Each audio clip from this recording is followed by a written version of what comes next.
It's not calling you Josh Frydenberg, it's calling you Dosh Frydenberg. Under the coalition, taxes for hard-working Australians will always be lower. You know, I don't hold a hose, mate, and I don't sit in control room.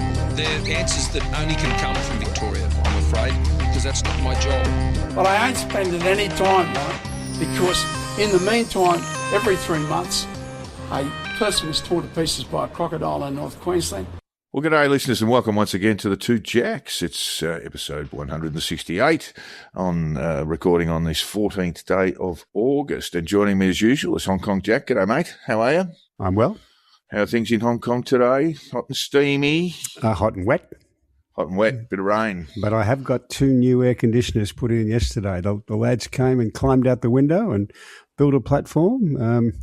55 minutes to climb out a window, tie yourself to a sewer pipe and build a platform, and then taking it down after the air conditioning guys meant 12 minutes. They are absolutely fantastic, these guys.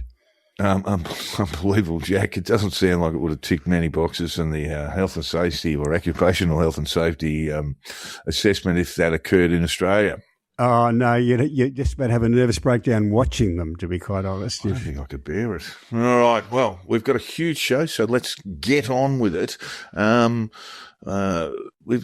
week, of course, the Home Affairs Minister, Tony Burke, was going to speak at the National Press Club and essentially release a lot of immigration policy. But as it stood, he cancelled that appointment and because Cabinet and probably Albo said, just a minute there, Tone, we'd like to have a bit of a rethink about immigration levels. So that announcement is yet to be made.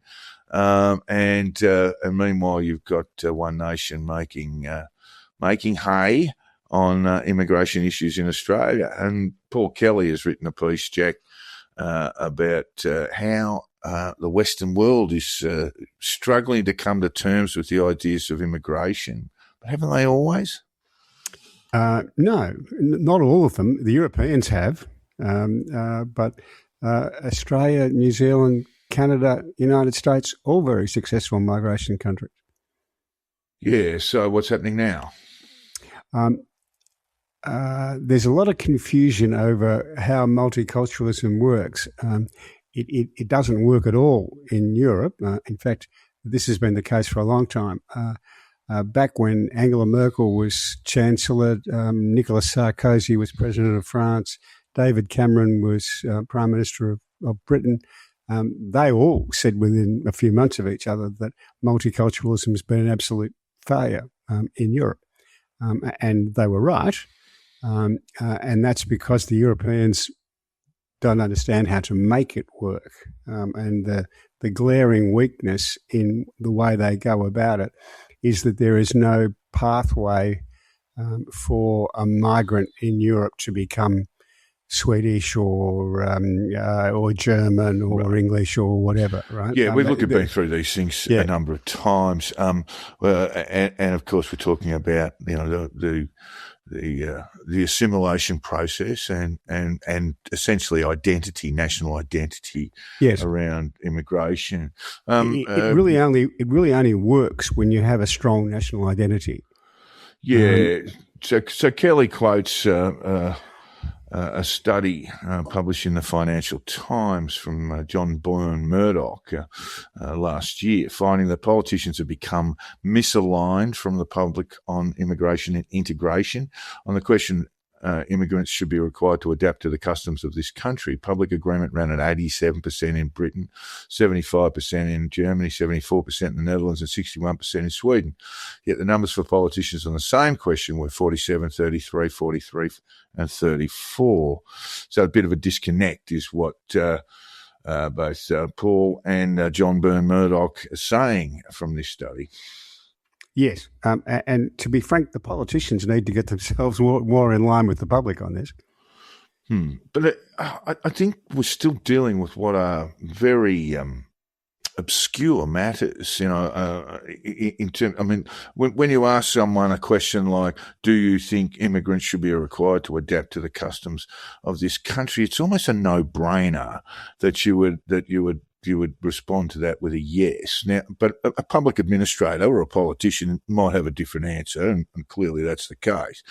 But a question of that order provides all manner of possible responses to the issues of integration, as they call it, and assimilation, identity in one's new nation, all that sort of stuff. So I'm not entirely sure that that tells us much, except to say we see socially in Europe in particular a great sort of tumult in countries that were peaceable about immigration perhaps 10 years ago and now no longer peaceable. And that is certainly, I mean, chicken and egg arguments, Jack, we could talk about them all day, and that's the way they're designed. But you know, I guess the question is, was the far right always there, or is it more pronounced now? And the far right is going to make is going to draw upon these things, tell people that there are great ruptures in the society that aren't really there, and prey on people's fears. If the far right disappeared tomorrow, this problem would not disappear with them.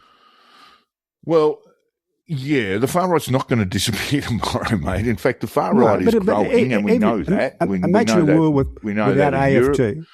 Yeah, so you know, these people have got, you know, great means of attracting people, driving people by fear, and obviously this stuff exists in Australia too, with One Nation and various other groups spouting stuff about migrants. That's sort of, you know, deeply harmful to those migrants, and you know, as I say, essentially preying on people's fears that were being engulfed, and you know, and you know, I mean, Townsend's made a career out of this.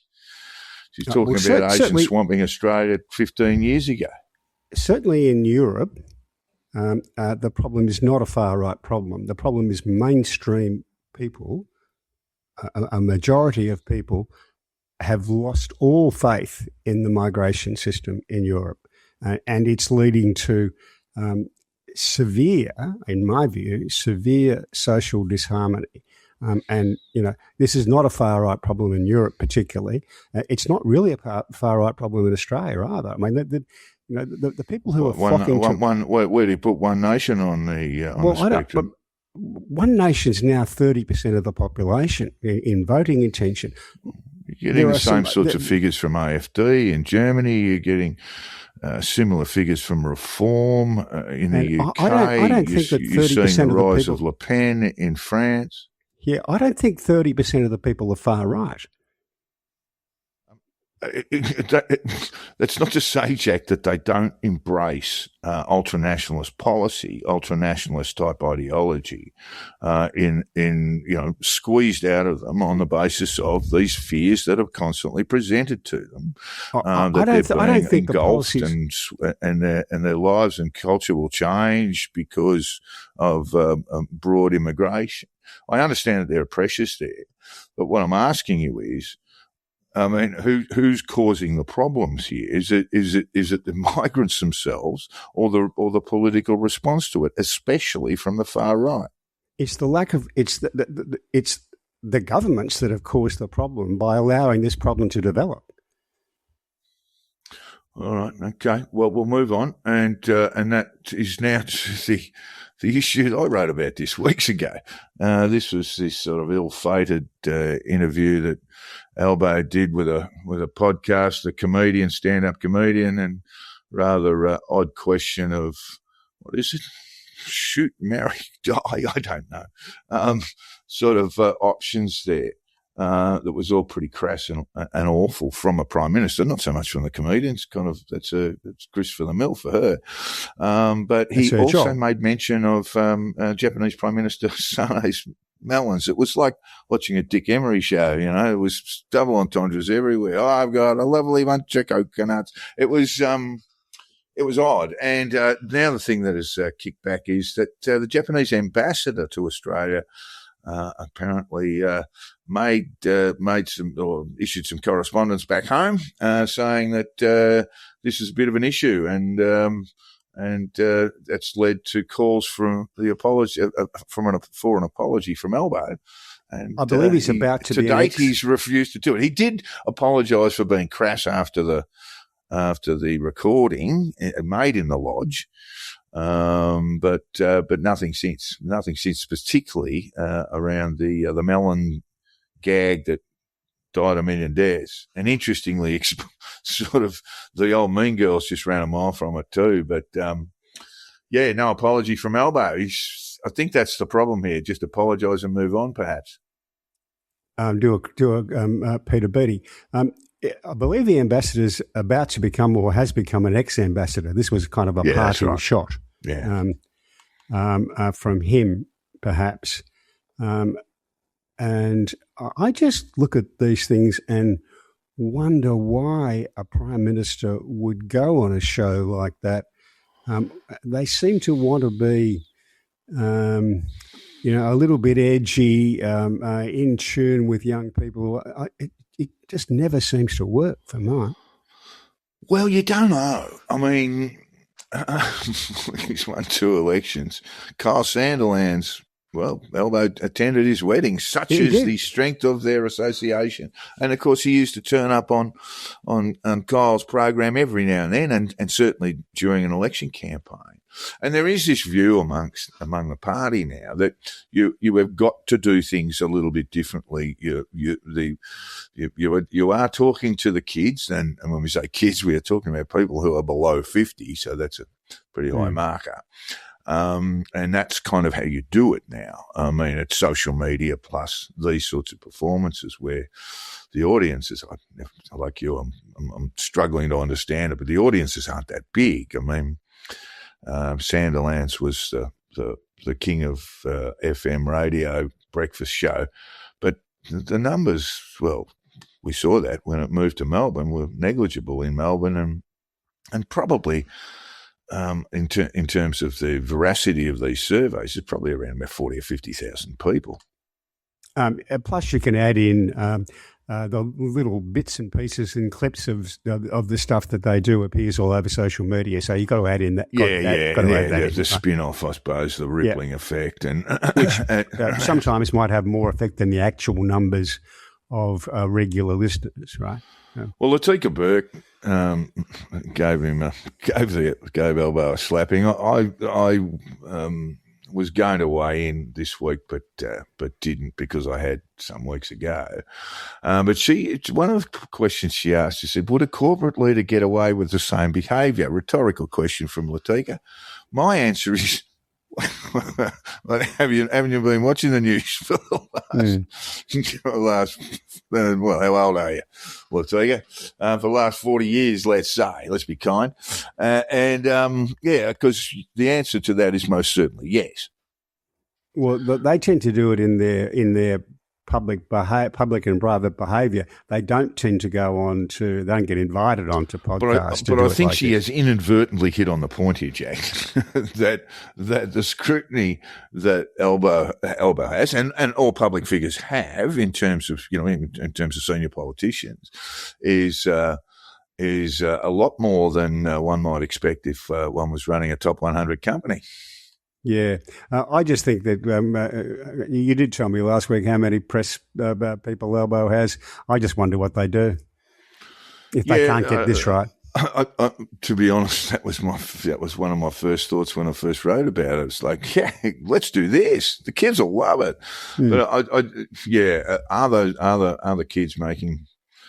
Other people making the decisions? Are they?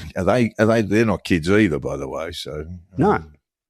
Yeah. So anyway, you would think that there would be somebody saying, "Is this really a good plan?" Yeah. Now Angus Taylor said he got on X with an extended mention, so that means he's got the blue tick. Over the past few weeks, my team has taken our plan directly to Australians. What? We've sat down with seem to have missed a lot of this. We've sat down with small business owners, workers and families, aspirational Australians who are working hard to get ahead but are being held back by the socialist Albanese Labor government. They've told us the same thing. The pressure is real and Australia needs to change of government. They want lower taxes, cheaper power, less migration and more homes. They want a team with a plan that puts Australians first, a plan to fix the economy and protect our way of life. The coalition has that team and that plan. Well done, Angus.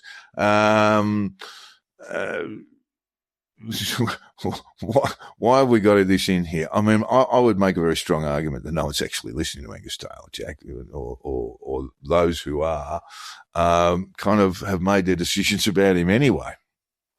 I just thought it was.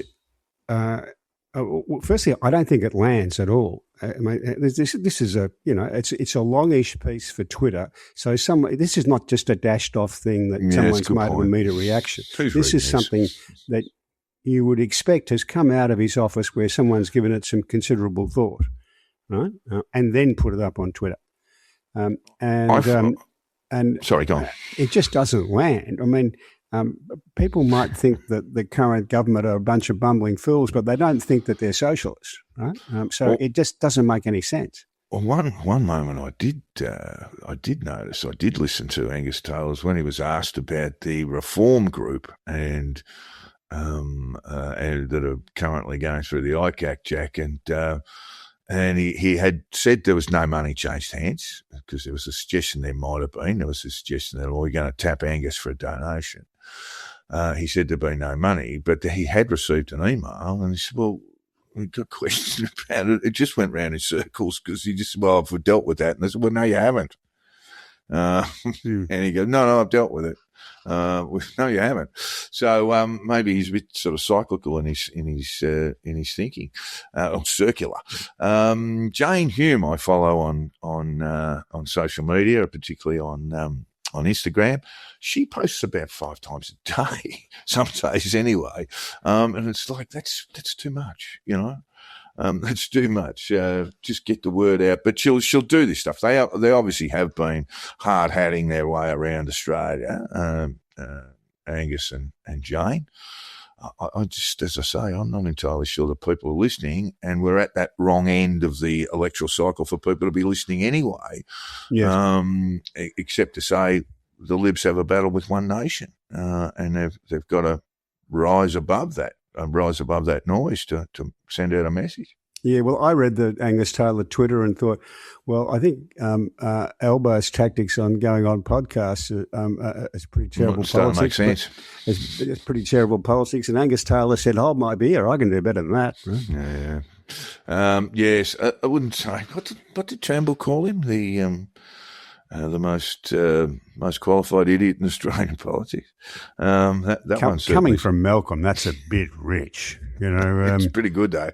It's pretty good. All right, why not talk about productivity? We do it all the time, Jack. We talked about how complicated it is too, and how complex and how we have to build this stuff into infrastructure, housing, all these sorts of things in order to make our economies more productive. Westpac Chief Executive Anthony Miller says interest rates could remain elevated into 2028 and potentially beyond without any improvement in productivity growth. It's stagnating at the moment, and that's been accepted essentially across the board and in the Treasury papers, the budget papers. Yes, and it's kind of been politically accepted as too difficult to do much about. But it's really, really complicated because we have work in this country where, and the Victorians pulled the pin on, the Victorian Labor government pulled the pin on its, or put on hold its work from home implementation check. There's legislation there, and the implementation, I think, was due 1st of September, isn't it, of that work from home legislation, but they pulled a pin on that. But my point is that we've got a large number of the workforce now who want to work from home. I think we found out politically if you try and meddle with that, you will get your ass seriously kicked at the polling booth. And working from home isn't necessarily. I'm not suggesting for a moment that it diminished productivity, because the studies show that doesn't really occur, but what happens is where you've got people performing complex tasks, working from home can actually be beneficial. But people who are performing more mundane tasks, their productivity tends to slip. But I guess when you're looking at it overall, there's no great rise in productivity from work from home. And there was a story read in the Australian about just the sheer amount of real estate now that's just not being used. Commercial real estate's not being used in the public and private sectors now. Mm. Yeah. I don't think the working from home thing is a big issue in this. If you're going to do something about productivity, and the government has a program on this on deregulation, but it looks to me like a program that is going through the motions. But if you cut out a lot of regulation out of the economy, you actually free up the private sector to actually go and do more stuff, and that's where the growth lies. Well, the Libs announced a housing policy, kind of during the week. Not a lot of meat on the bones there, but one of the suggestions they made was to basically get rid of building standards and supervision and regulation around that. Not sure that's going to fly. Well, governments over the last 40 years have been excellent at writing in new regulations and very bad at taking out existing ones. That's something you've got to turn around a little bit. Yeah, but I think there's actual need for reform there. I mean, the amount of hoops that you've got to go through to build a new build, for example, or even in your local government area. Yeah. Well, this is something that's insisted on by the state. It's not so much. There's a combination of local government and state government jurisdiction, and there's 4 or 5 steps. Each will cost you 2,000 or 3,000, and environment plans, bushfire plans, these sorts of things. The problem is if you get rid of them, Jack. I mean, they just need to be streamlined. But if you get rid of them, then you are potentially allowing people to, for example, build a home in a high risk bushfire area. Those sorts of things. But a lot of the bureaucracy around it can certainly be streamlined. But that's just. But it's not just about building homes. It's about starting businesses. It's about operating businesses. The more complicated you make it, the more expensive you make it. Someone wants to do a regulation because, look, it's a feel-good item. Do we care about the environment? Do we care about stopping bushfires? Is this actually going to do that? Why are we doing it? No one's asking those questions, and the politicians need to get started on it because, that's where we are. Yeah, well, look, maybe there's a suggestion that we could go with the ICAC looking at the reformers group of the young sort of Christian boys in the Liberal Party. Lobbyist Jeremy Cameron, he started a business, Jack, called Beckington Consultancy without an ABN and no postal address. So maybe there's some streamlining there for some businesses to get ahead. Just, don't get an ABN. Well, yeah, the ABN and its requirements, I don't think they're really a handicap. That's a 5-minute job, Jack. Yes, that's right. It's stuff that's not a 5-minute job that discourages people from opening a business. That's a problem. Well, what are those sorts of things? I mean, you've got to be specific here. Well, I think there is the company reporting in Australia is. Ridiculously onerous. What are we talking about? Taxation reporting? Yeah, taxation reporting and just company reporting. If you've got income over 75, I think you've got to file quarterly accounts on your GST with the ATO. That seems onerous to me for medium-sized businesses, medium and small-sized businesses. I mean, there's not one thing you can point at. This really is a line-by-line requirement now to go through it and say, why are we doing this? Is there a good reason that we're costing companies money to make them do this? All right. Polling, Jack. Let's have a quick look. Labor's primary voters plunged, Jack. It's plunged to Julia Gillard era levels after falling to 29%. It's not quite a plunge. I think they were 31. Yeah, I think they were the week before. That's a news poll, isn't it? I think I might have. It's from the Australian too. I think I might have sent you a note saying that the plunged was doing some really heavy lifting in there. Dived. done a triple somersault and splattered on the ground in front of us. Meandering along was my headline for it. Yeah, look, the interesting thing often these days is just the One Nation vote, not just a government vote. The way the government's going, let's be fair, you wouldn't expect them to be, let's say, the benchmark is 34.5. That's what they had in the last election. The way they're going, you wouldn't expect them to be at that point.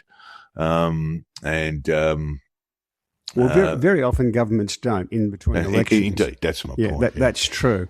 They sometimes do if they're going really well, and this is clearly not a government that's going really well. Alrighty, so let's have a look at the sorts of people who are being attracted to the various parties. Jack, what are we talking about? The Labor bloc. This is a Kos Samaras red. It's a Kos Samaras thing. So Kos has got a finger on the demographic pulse of the nation. He says the Labor bloc is now overwhelmingly an inner and middle ring metropolitan formation. University educated and it rents or has recently bought a home.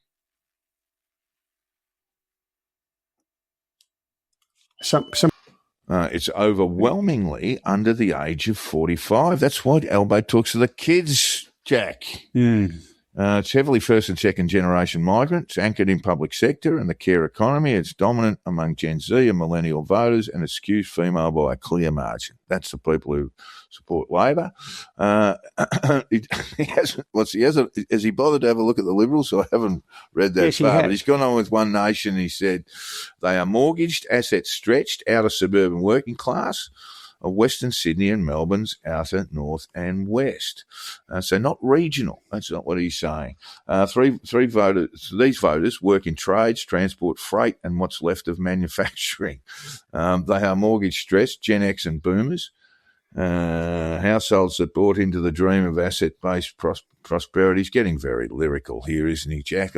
I'm not entirely sure that I fully agree with some of these pictures he's painting. But he goes on, the third block is the coalition block. He has got to that because I'm really looking forward to this. In decline. Its remaining voters are concentrated in high socioeconomic stature suburbs, expensive suburbs, such as Sydney's North Shore and Melbourne's Eastern Bayside. They are university educated professionals in finance, law and corporate management. They own their homes outright and are self-funded retirees. They are the investment class. They are Anglo-Celtic and they're predominantly over 55, and there's your problem. The coalition has lost the asset poor without holding the asset rich. What do you make of all of that, Jack? I just find there's maybe a little bit of extrapolation there that's not quite there. But anyway. Oh, some bits I don't agree with. I think that it's pretty clear that the One Nation does have resonance in regional areas as well as suburbs. Wasn't there a Farrer by-election? In the regions than in the outer west. I mean, if you go around the outer west, mate, and I do a fair bit around the outer west of Sydney. There are places that I walk into where I know I'm the only white face. It doesn't bother me in the slightest, and I'm not bothered by issues of ethnicity. But I just can't see how One Nation's going to strike gold with that particular demographic, those particular demographic groups. Yeah. So there are things in it I don't agree with. I think he's right. There is a shift, and he. And in particular, the coalition have lost their bloc almost entirely. That's it. We can quibble about the One Nation bloc and what have you, but the coalition bloc, that's the bloc you don't want to have if you want to win elections. Yeah. And I think that's right. And so. How have we got to where we are? And let's just say we're not quite where we are yet. But after the Howard government ruled Australia federally for 11 years, and then another 2010 to 2013 to 2019 to 2021, another 8 years under various leaders there, and this party is dying. I mean. Surely the first thing they should have looked at years ago, by the way, is that why were they losing this heartland vote in the North Shore, in the leafy greens in eastern Melbourne? Why did it? And then when they saw the revolt, did nothing about it. Well, Samaras is more exact than that. He said that they lost the asset-rich, socially progressive end of their vote to the Teal independents, and they lost the asset-poor, culturally conservative vote to One Nation. And I think of all the guff that he's written, that's probably the bit that's most accurate. Yeah, I think that definitely makes sense to me. And that is, Fraser was. Sorry, go on.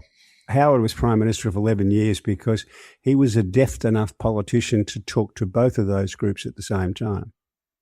And plus, there have been some significant demographic shifts in Australia, particularly around age. And so that sort of 55 plus group, they were the dominant demographic by age in the electorate. The boomers. The boomers, if you want to call them that 50s, that has ceased to be. So the only area where the Libs succeeded demographically in the last election was in that sort of 65 plus demographic. Yeah. That's where they, on their primary vote, outvoted Labor. And that is, by its very nature, Jack, a dying demographic. We can still have fun, but I'm not feeling that bad. The doorbell is ringing. The cries are coming from within the house. So that's what we're talking about there. That great shift in demography, and if you don't pay attention to these things, I think that's the point. Your party just slips away because you were failing to represent your constituency. All right, moving on. Particularly unpleasant matter now. Just a quick warning. It contains information about sexual assaults, particularly around children. The Bishop of Broome, former Bishop of Broome, Christopher Saunders, 76, has been found guilty of sexually abusing one young man, Indigenous man, it must be said. He has been found guilty of one count of sexual penetration, and I think 16 off the top of my head, 16 counts of indecent assaults. I think one or two of the charges were dropped. He is, I'm not sure whether he's in custody or not. He certainly should be, but he may be his bail may have been extended, and at this stage there's no date for sentencing, but he'll be sentenced over the next month or two. Saunders, there was some very fine local reporting done by the ABC around Saunders' behaviour. He ran his own diocese in Broome with this kind of almost untouchable sense about himself. When he was under investigation, there were all manner of allegations of fraud, of financial mismanagement. There are stories of him carting beer and booze into dry communities near Broome. And there are, of course, the most serious allegations of all that he has indecently assaulted Indigenous youth. I just want to make the point that Indigenous youth, the levels of their reporting child sexual abuse are almost don't exist. So, firstly, hats off to those courageous men now who sought to have Saunders prosecuted, but also we would understand that Saunders' behaviour goes well beyond his convictions, and misbehaviour with young people goes well beyond his convictions. Initially, police raided the diocesan offices in Broome in 2019 and found a whole bunch of photographs of what we would call child sexual exploitation material. But the WA police decided that they couldn't determine the age of the Indigenous young people in the photographs, and that's held things up for a while. But he's now been pulled up, and indeed a Vatican investigation found that he, in all probability, had sexually abused Indigenous youth. Very interesting thing, and we never quite got to the bottom of this, but those who know of the church's misbehaviour will know one of the worst people in this regard, in terms of a senior figure allowing child sexual abuse, was Bishop Ronald Mulkearns in Ballarat and the Ballarat diocese. And at the time, Ronald Mulkearns was in front of the Royal Commission, and people may remember he couldn't remember anything. He presented to the Commission as a rather helpless old man, and indeed he died 18 months later. But before he left this mortal coil, Ronald Mulkearns, his final holiday was in Broome, hosted by Chris Saunders. We never quite got to the bottom of why he was there or what he was doing, but it seems a very strange place for a very elderly man approaching death to go, Jack. Yeah, it's always a bit of a mystery, isn't it? I don't think we will never know just how much there is, how much we shared amongst the clergy, not just the Catholics, but of various kinds, about their activities.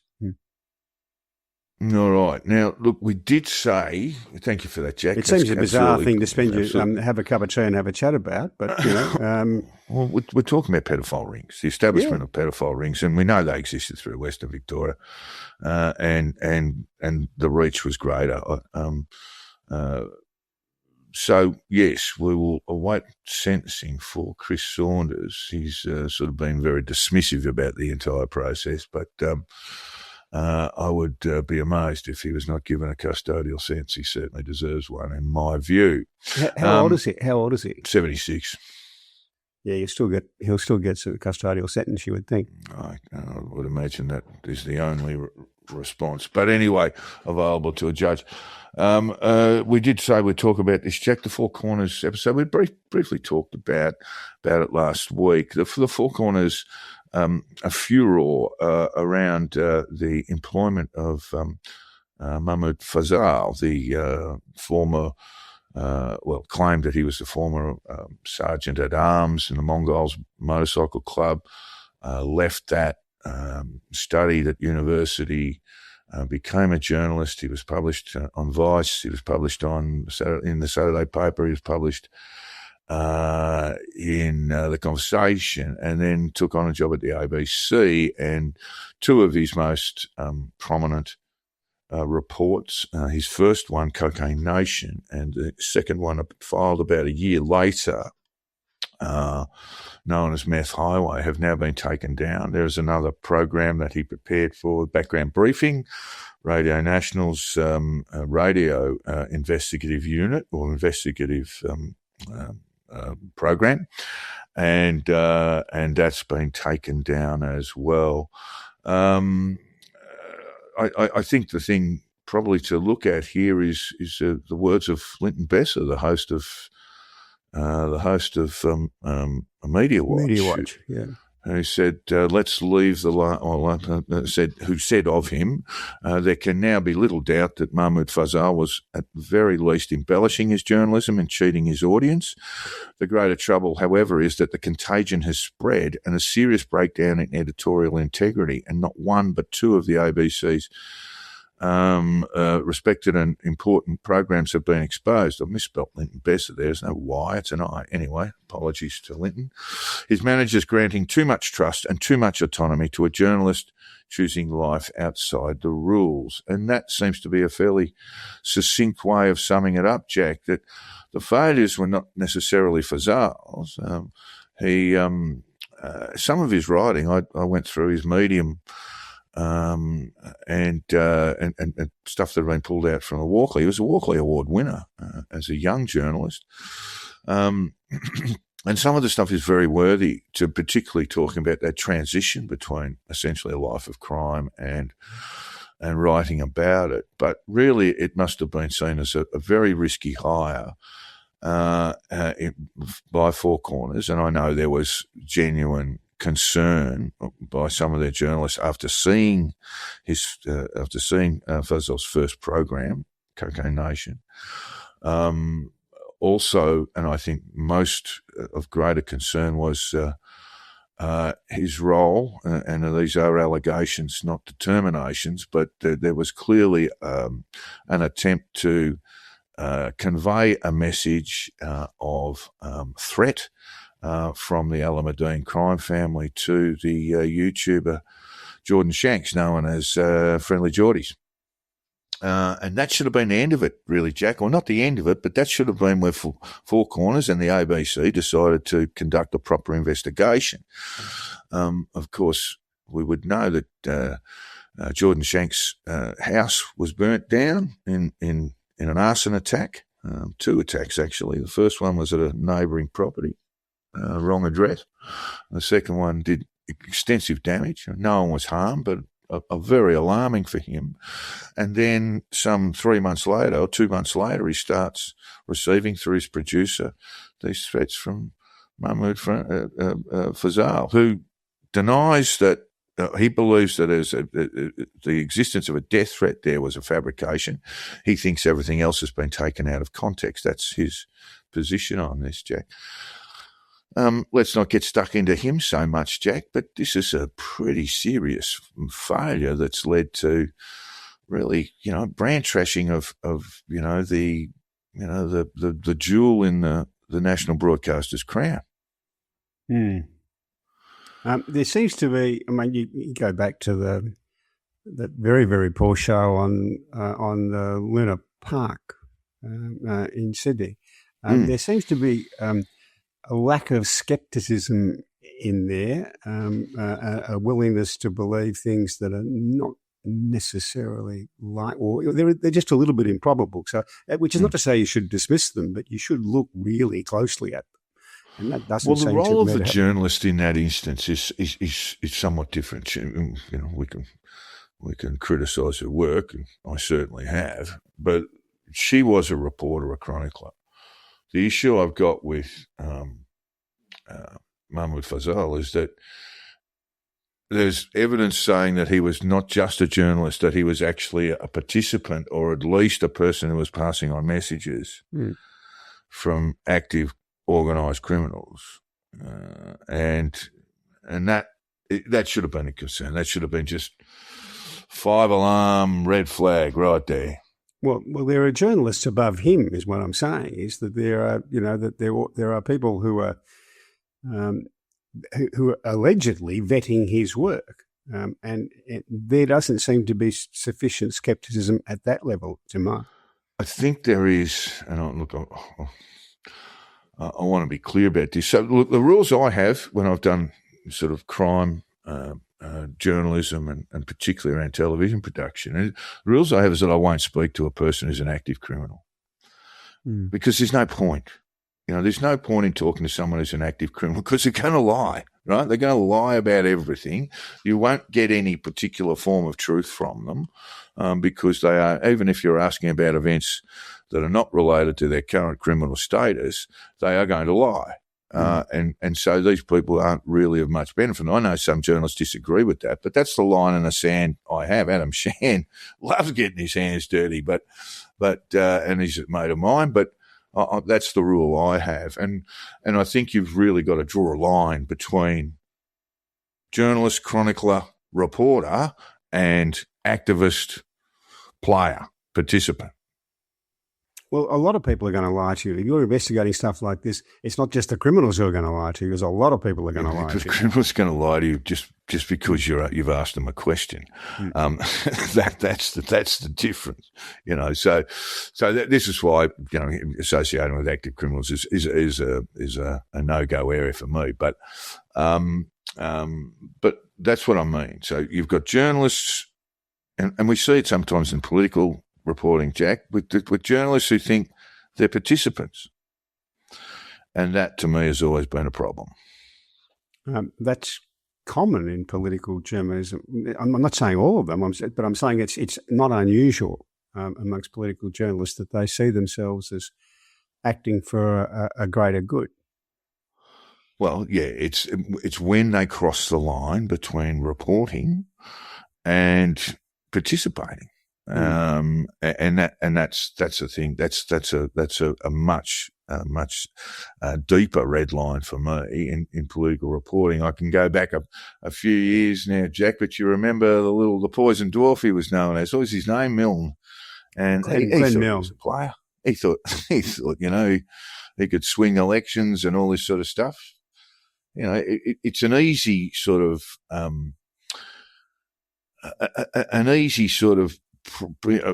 situation to fall into if you're not really conscious about your role as a journalist. And I think that's important, to remain that person, that fly on the wall, that participant. That's not participant, that fly on the wall, the chronicler, the observer, the reporter. One of the side benefits of social media and of journalists' predilection for writing books is that we now know where they sit on a lot of issues, and we know that they see themselves a bit as players, not just observers. Yeah, I think it's just ego that gets out of control. But there are some situations, and we talked about one today, where the problems were so foreseeable, you have to wonder why the right supervision, editorial supervision, wasn't put in place. Anyway. A sensible approach would be to say, look, this is an unusual appointment to our program. Someone who's been, a player in the criminal scene, but maybe he can add some real value to what we're doing. But we've got to watch this really closely. Straightforward. Yeah. And look, a good friend of the podcast, W.A. Gregg, he sent me a report from 2006, which was about Ice Nation, it was called.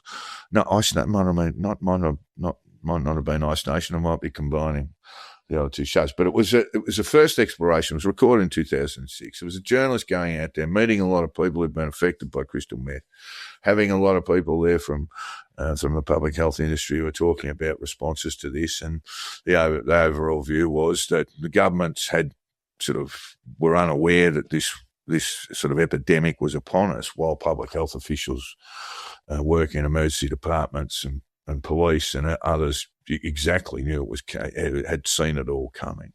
And it was a great piece of journalism. But what it wasn't was putting people in masks and muffled voices and all that sort of stuff to hide identities and get information from them. We can't test the veracity of. Yeah. All right, moving on. It's about keeping up standards. Well, I've got a real look. I'm an opinionista. I'm not a journalist, but there are times when I will be a journalist, and at those times I don't interfere with processes. It's a time when you've got to be a witness. I feel very strongly about this. Or you'll be a witness, and you are not a participant. Otherwise, you lose objectivity. Anyway, the South Australian Premier, Peter Malinauskas, announced a $3 million Royal Commission. That won't last long, Jack. $3 million in a Royal Commission. That's an afternoon's work. Yeah. Once the lawyers get involved, they'll burn through $3 million in no time at all. Who wouldn't get out of bed for $3 million? Yeah, that will be lunch on the second Friday. Anyway, the Royal Commission has been announced into the use of artificial intelligence. Yeah. Again, we get sort of into these obsessions about Royal Commissions and what they can deliver. Something like this will not deliver very much at all, I wouldn't imagine. But it is done with a view to South Australia putting out the begging hat for a bit of AI money. I think that's right. The difficulty with this is that the progress in the artificial intelligence space moves way too quickly for government or Royal Commission to keep up with. Yeah. Well, let me tell you about another potential problem, Jack, with AI. and it's one that's entirely market-driven. There's been an enormous injection of capital funds, investment funds, going into some of the big telcos, and some that we hadn't heard of very much before, like Anthropic, in terms of their delivery of AI. And there's been so much money. Some of it's gone into Meta, and a lot of it's gone into Meta and Google and these sorts of things. They have trillions and trillions of dollars in investment, and they are producing products, Jack, that when compared to Chinese models are not. The cheaper Chinese models are outperforming the expensive Anthropic / Meta type models.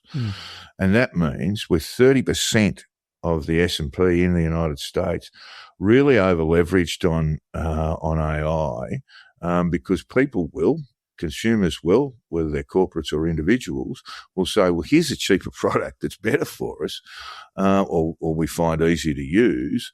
So we'll use this Chinese model, pay less. And what does that happen to?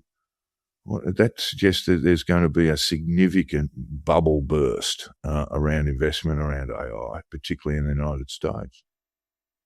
Yeah, it's entirely possible. The market will sort this out.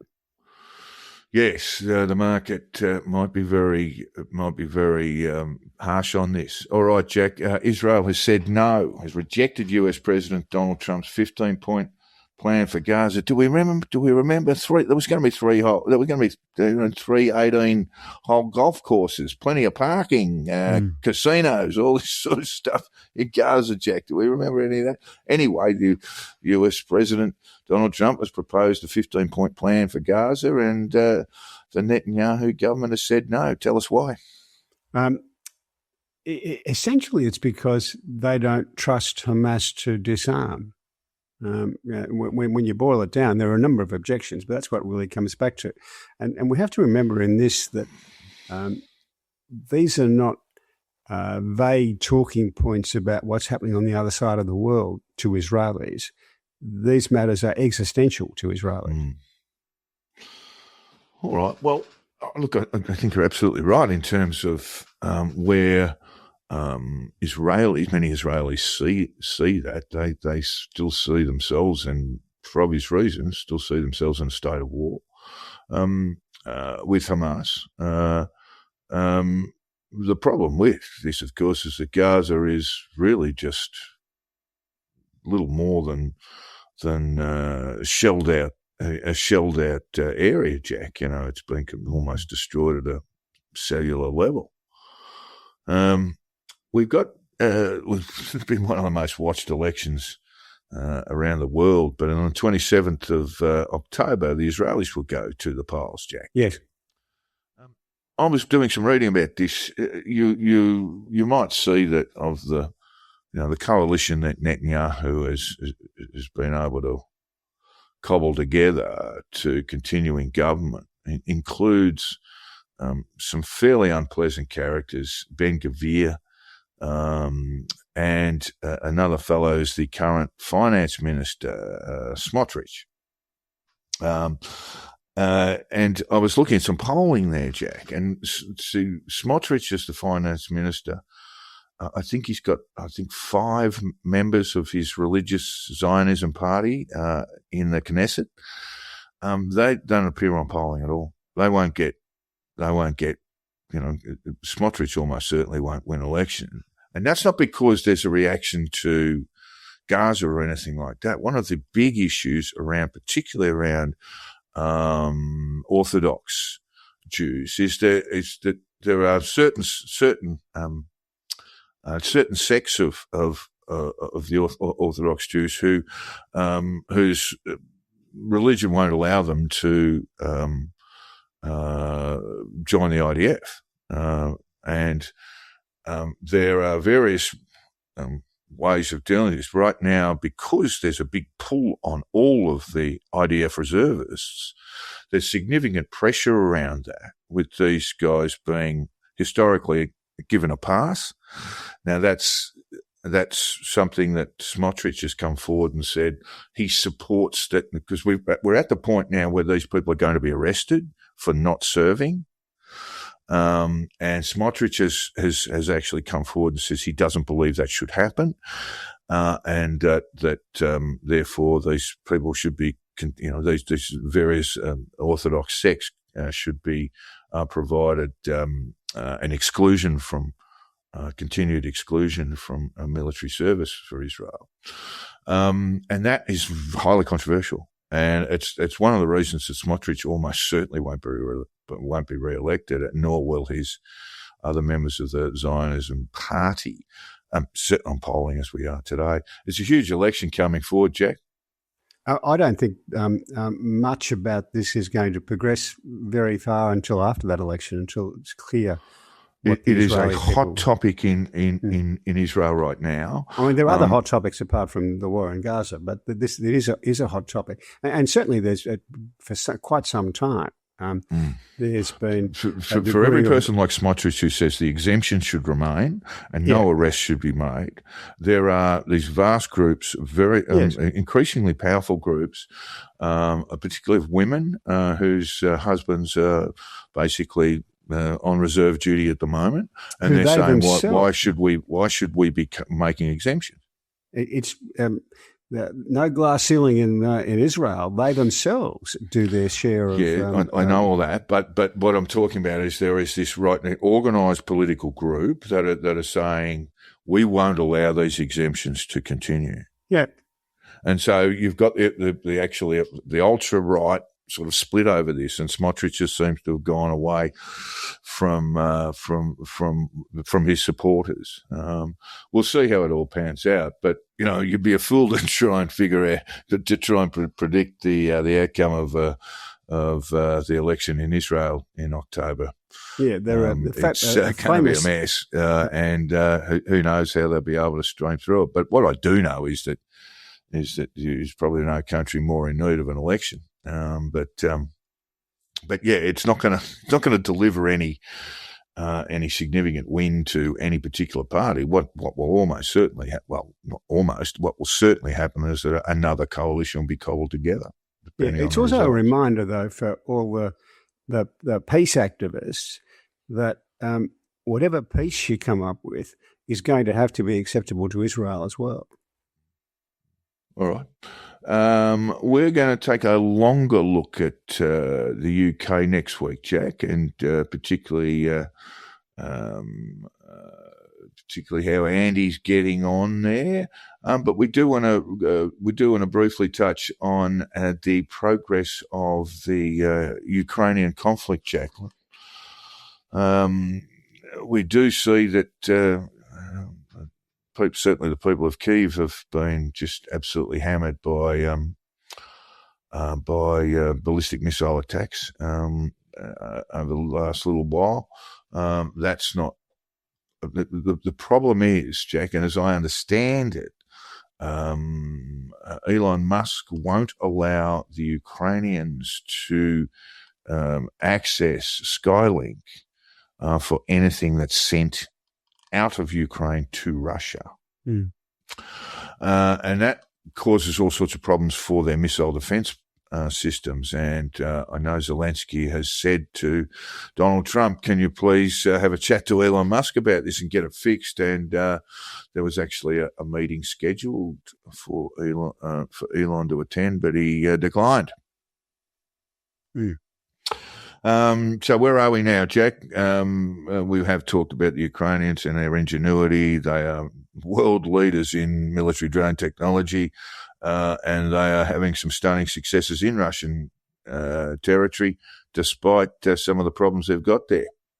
They are. And interestingly, they're now trialling stuff with the Americans, trialling their drone capability with the Americans. The most recent one I've heard, and of course, as always with this stuff, if I can find it, you can be sure that there's a lot more going on than what I can find. Right?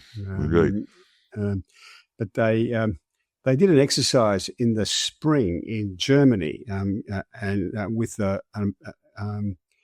American forces and an armoured brigade, and found that they were quite successful. Right, they were able to take out lots of the vehicles and equipment, all that kind of stuff, quite quickly. I would expect that there'll be a few Ukrainians who'll be being given really good jobs in the United States, training people on how to do this. Yeah, I think that's why the Americans have been so willing, actually, because they can learn a great deal. And we do know that in terms of drone technology, the Americans are sort of playing a bit of catch-up, not just with the Ukrainians, but with other military forces around the world, which is kind of staggering when you think they spend more on their military than the next 8 nations combined. Yeah, we keep saying this is not just how much you spend; it's what you spend it on. Just to keep the lights on. It costs billions and billions and billions. But Jack, there are reports coming through, and I know this has been picked up by some reputable news agencies, Jack. The USS Abraham Lincoln, the so-called city on the sea, it's a massive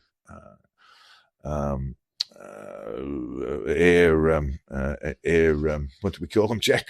An aircraft carrier. Aircraft carriers. Thank you very much. I was getting a bit confused there. Sorry about that. And that there are reports, and certainly coming back from families at home of US naval troops throwing themselves overboard and killing themselves, Jack. Yeah, I've seen those, but nothing I've been able to confirm. It's certainly possible. I mean, there's a lot of people on these aircraft carriers. Yeah, they've been serving now, I think, without interruption for something like 10 months. So there'd be issues around resupply and food and things like that too. And not that they'd be starving, but the treats and all the good things, and they'd be struggling for all of that. So that's a significant problem. If so, I noticed that Brute News, which is reputable, were running the story this morning. All right. This is an interesting little thing, Jack. Marxism. Why are Stephen Kotkin? I don't know who he is. You might want to tell me, but Stephen Kotkin says that. Hey, no idea. Stephen Kotkin. Well, Stephen, no idea. Kotkin. He says the real reason Marxism keeps attracting intellectuals and young people, even after the body count, is because it offers something far more seductive: total rapid transformation, and a special role for the intellectual class. It's that the intellectuals will say, "Well, I'm all for Marxism now." I got a lot of strong views about this stuff, but I don't see that Marxism is drawing people for reasons of, well, we might be able to control things. Marxism is quite a fascinating thing to look at. Jack, you might have flipped a few pages on the German ideology, or by Marx, or Das Kapital, and by Marx as well.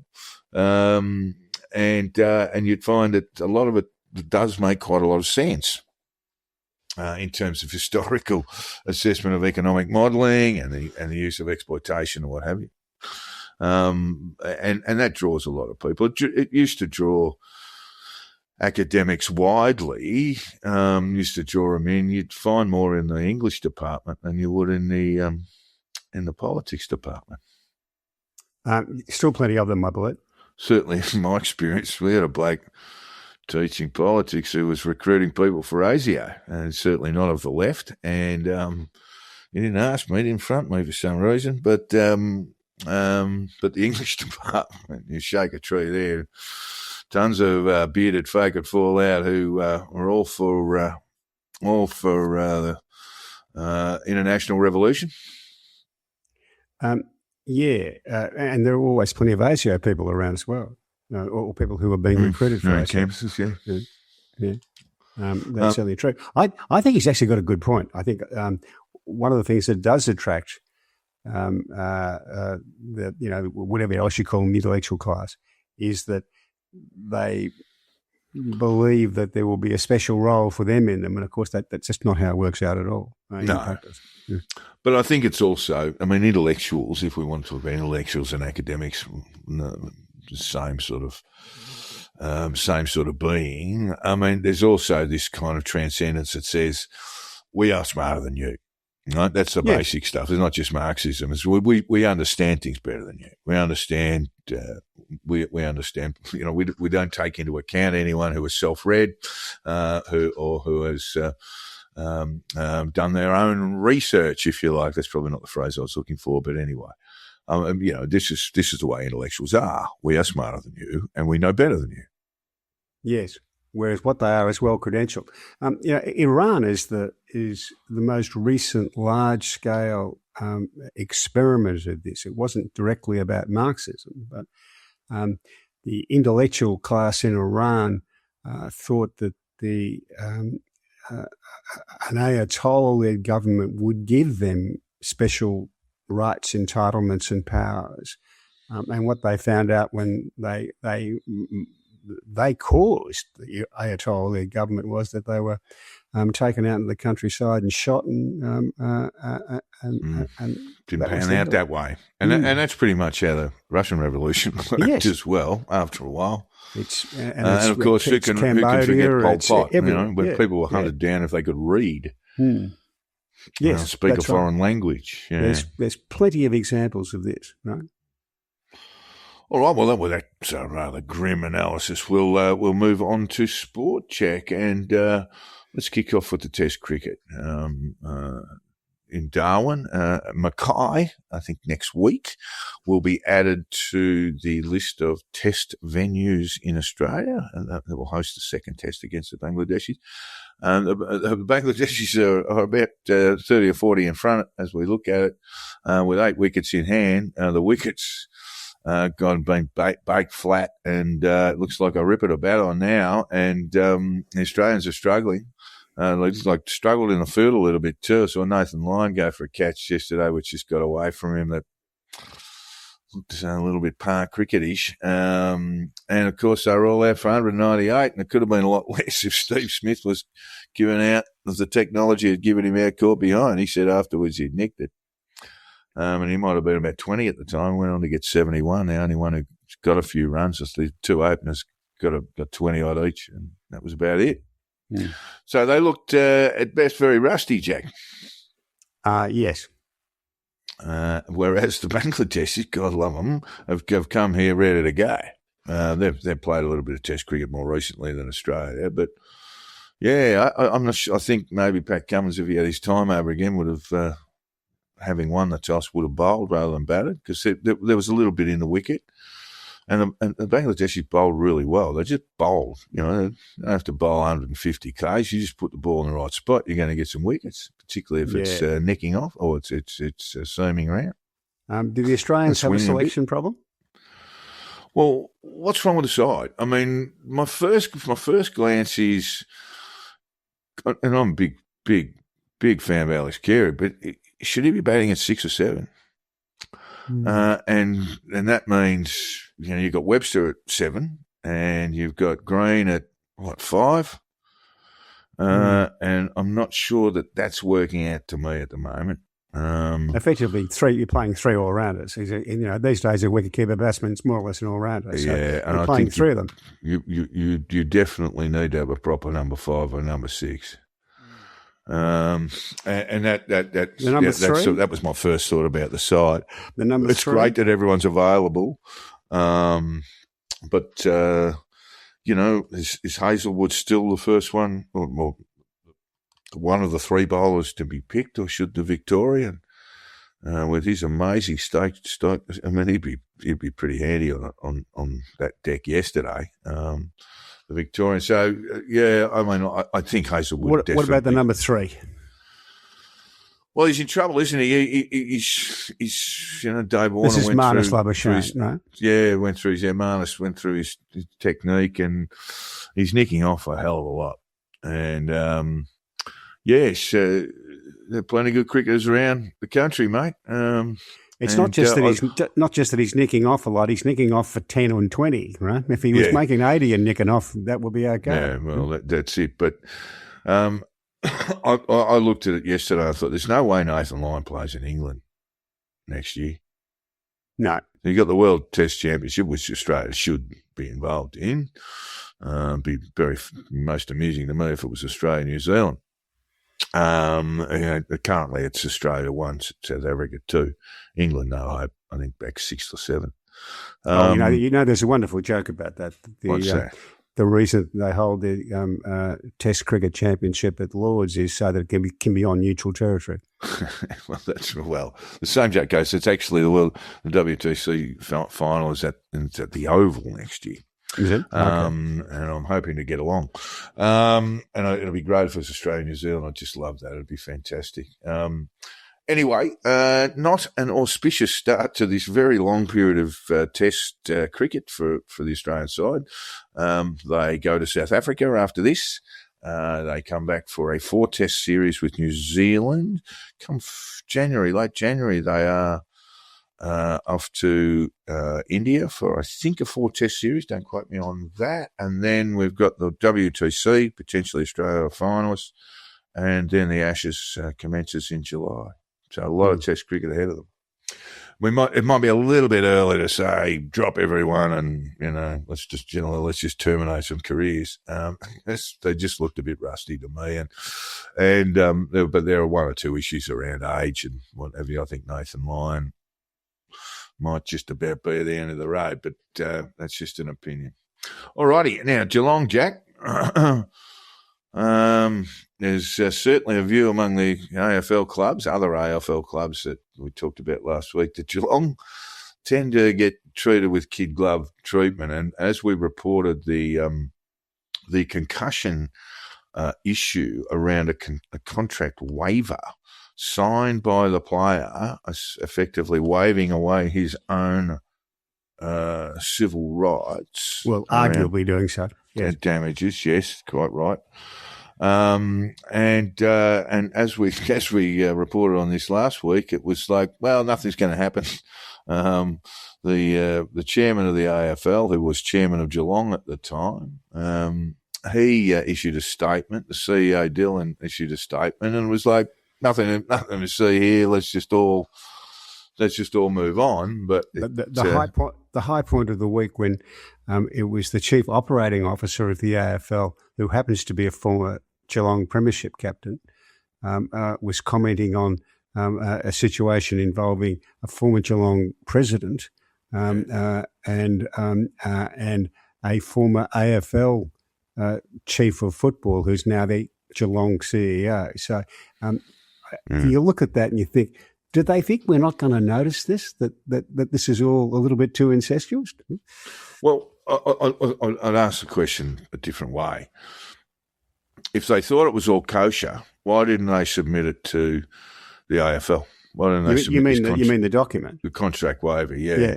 And why didn't they submit it to the AFL? Why didn't they submit it to the AFLPA and the Players Association? So there's every attempt. And the thing that really gets me is that when Jay Clark started putting questions to the club, initially they denied it. Yes. So it tells you that they know they're doing the wrong thing. Of course, we've got the big problem, of course, that the AFL chair, Drummond, former Geelong chair, is not standing down. But I can't see how he can do anything else but at least step aside for a while. Well, they've appointed a KC to look at this. I think there's only typical AFL, isn't it? It's just typical. There's only two assessments of this. Is that they behaved disgracefully. That's assessment one. That is that they deliberately misled the AFL and everybody else. That's right. Or they were too thick to work out that this had consequences, in which case they're incompetent. Either way, people have got to lose their jobs. Yeah, I agree with all of that.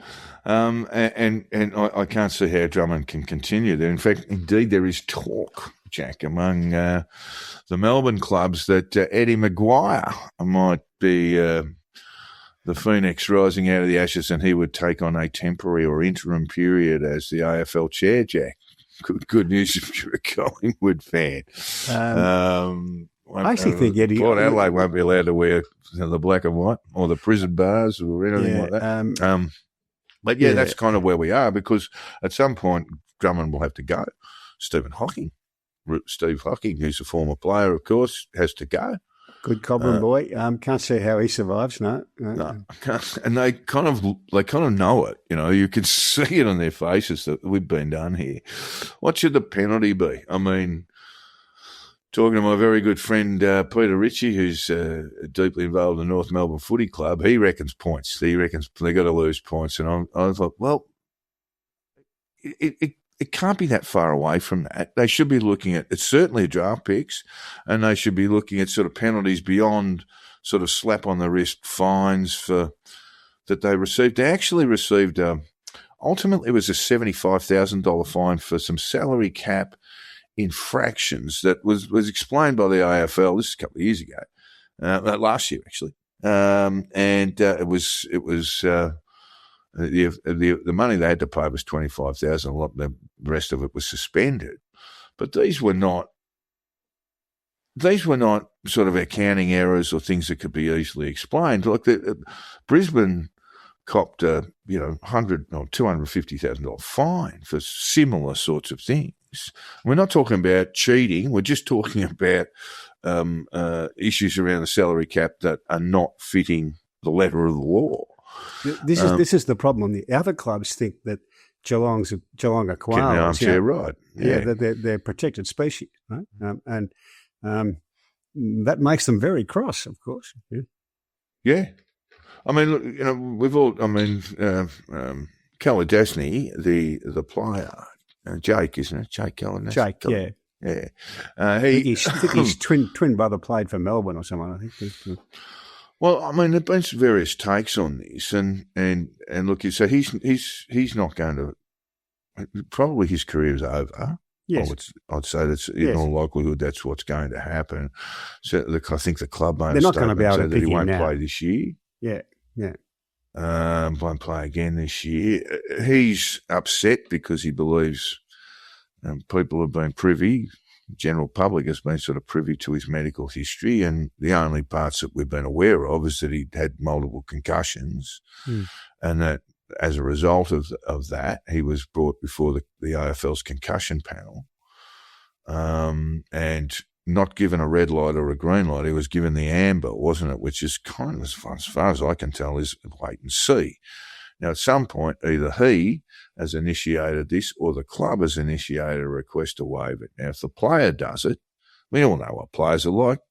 They'll want to sign up for everything, It doesn't matter who initiated it. Yeah, and essentially that's irrelevant, right? Yeah.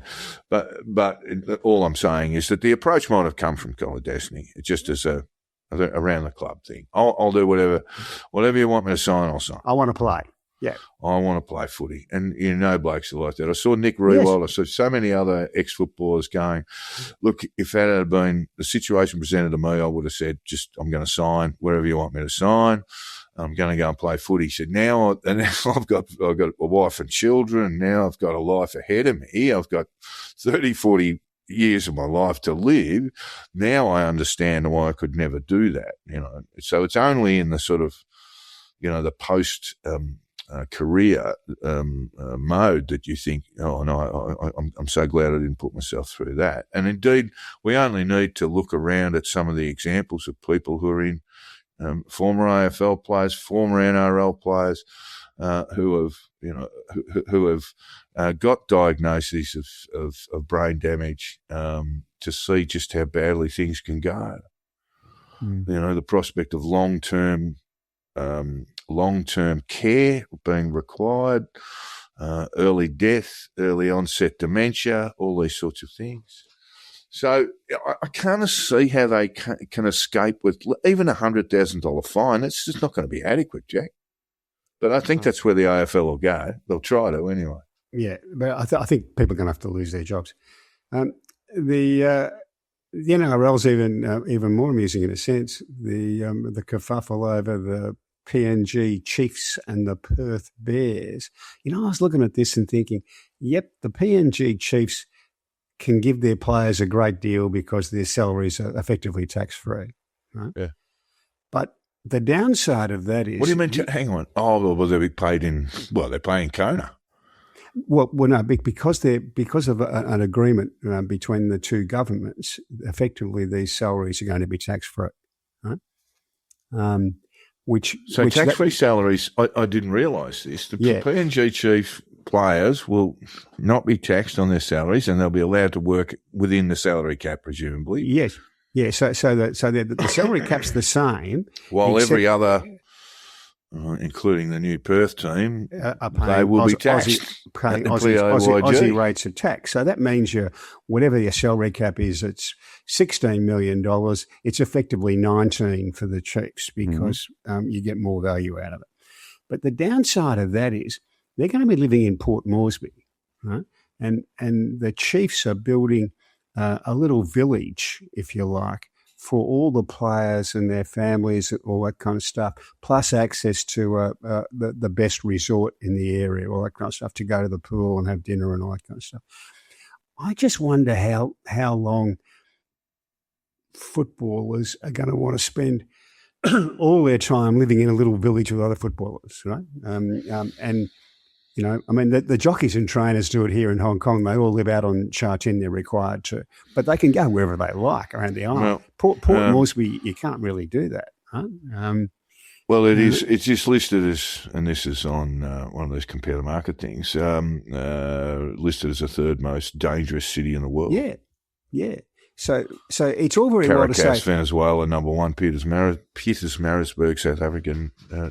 Number one, and number two is Caracas. So it's all very well saying, look, we can pay more than the Bears, or we can pay more than rugby league clubs in Sydney, Melbourne, Brisbane, North Queensland. But I just wonder how many of them are going to go, and how many of them will stay. How many of them are going to say, "Oh, I'm sick of looking at the same faces over breakfast every morning in the village," right? Yeah, well, you'd essentially be living in a bubble.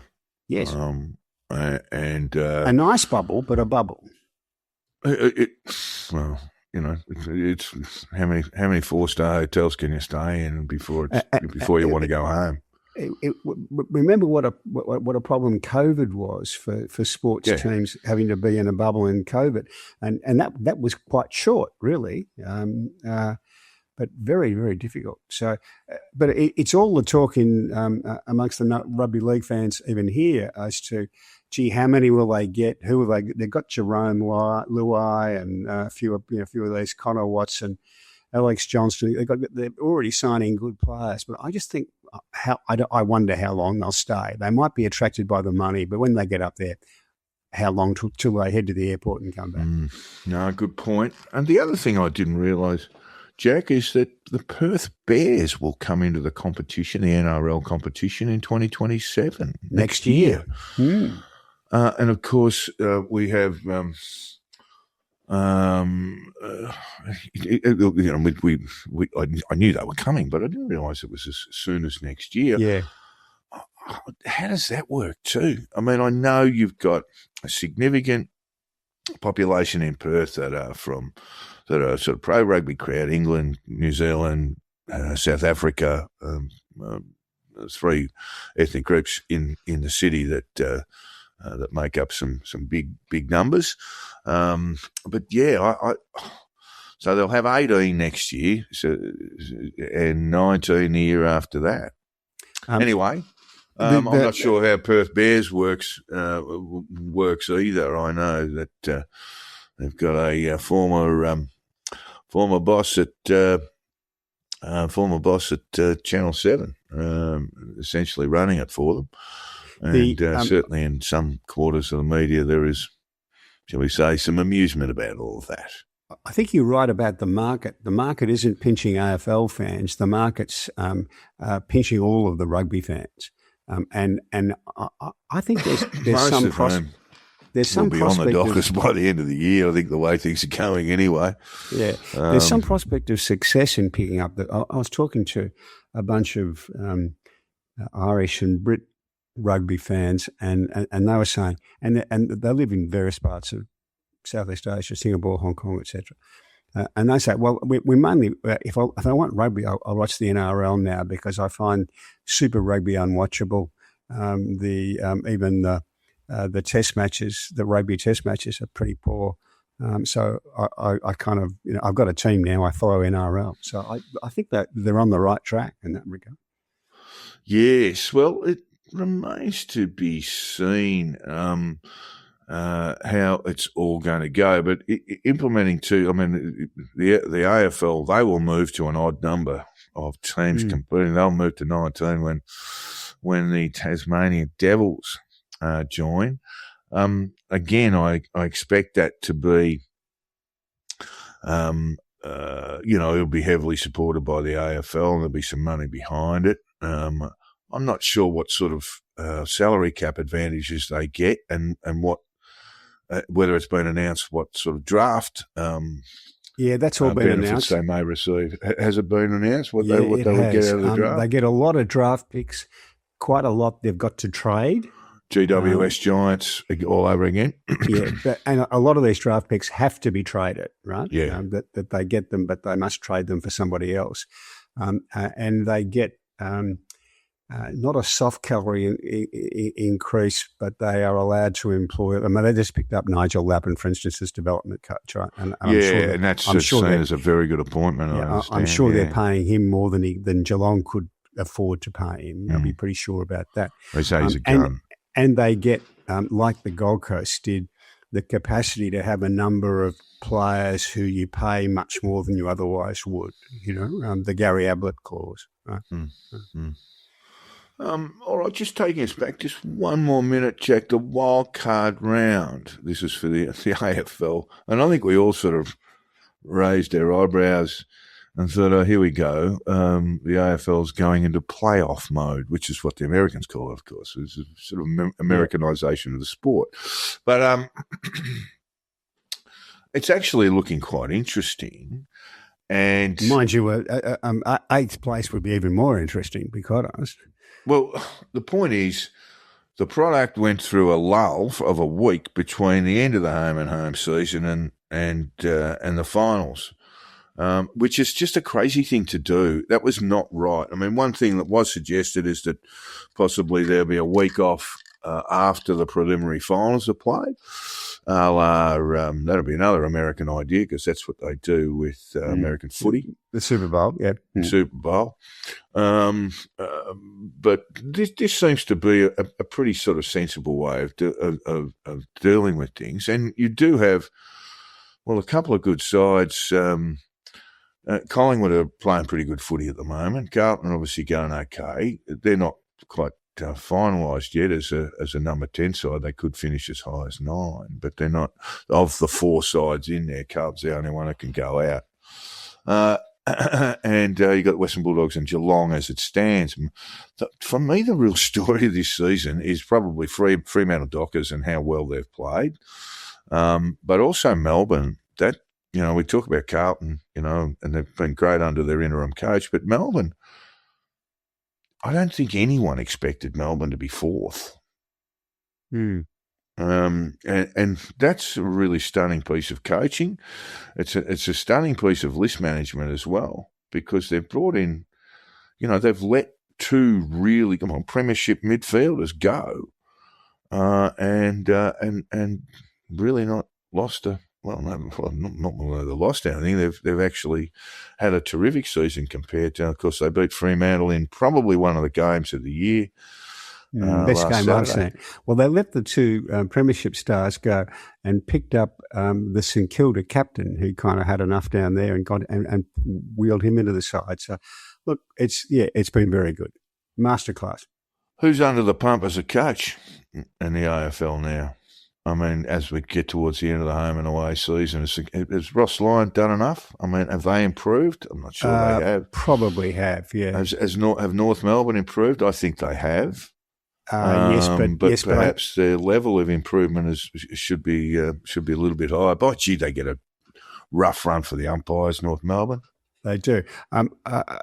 If Clarkson's under the pump, it's because his job was really to set the club back on track. A bit like Paul Roos did with Melbourne, and perhaps there'll be a view with some of them that, okay, you've done that, now we need to move on, right? Just one more crack at the AFL, because they were all warned, all the clubs were warned by the AFL several weeks ago that Arla, and it was Ross Lyon as coach of Fremantle that started all of this. The last game before the end of the home and home season, I think he dropped or rested 13. 11 or 12 of the 13, I think. 13 of the playing crew. I remember watching the game. Anyway, the AFL had said, you are not to do this kind of thing. And the coach of the Western Bulldogs has said, well, come and get me. And he has rested the great Bont against Carlton this week. Yeah, and well, I think there's nothing the AFL can do about it. And there should be nothing. Yeah, every coach had much the same response. Stephen King at Melbourne said the same thing.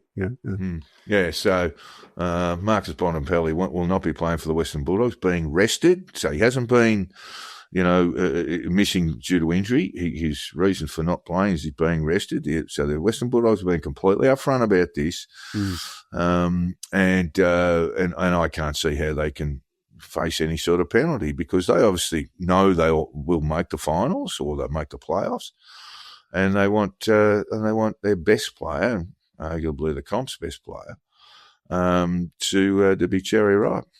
Particularly because from where they are, they're going to have to win with the new wildcard thing. They're going to have to win 5 on the trot. They've been unlucky with injuries. We talked about Collingwood's, form halfway during the year, but they had a lot of injuries. If you had looked at them halfway, you would have thought, gee, they've just about reached the end of the line with this particular list. And it was time for the dreaded rebuild. I still think that might happen because they've got so many, their best players are still their oldest players, and that's something you can't continue with. Yeah, not forever anyway. They're going all right at the moment, and you can't knock that. So, yeah, the boss at Western Bulldogs has said, come at me, AFL, and I'm going to rest my best player this weekend. It's always a bit of a trial with form too, isn't it? But I think Bontempelli's the sort of player he wouldn't lose touch very quickly. Not in a week, no. No, not in a week. Oh, gee, I forgot how to kick.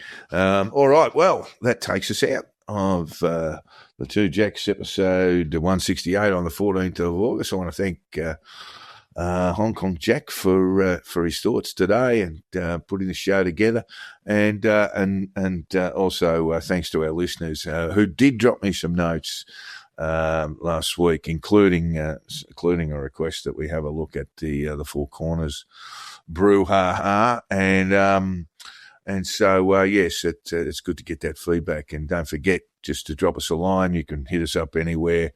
You know how to do it now. What's your details again, Jack?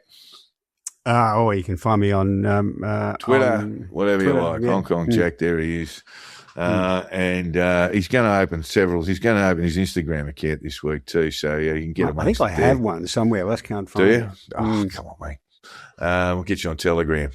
One of the great stories there is that the founder of Telegram has now been charged by the Russians, and he's up for a difficult time.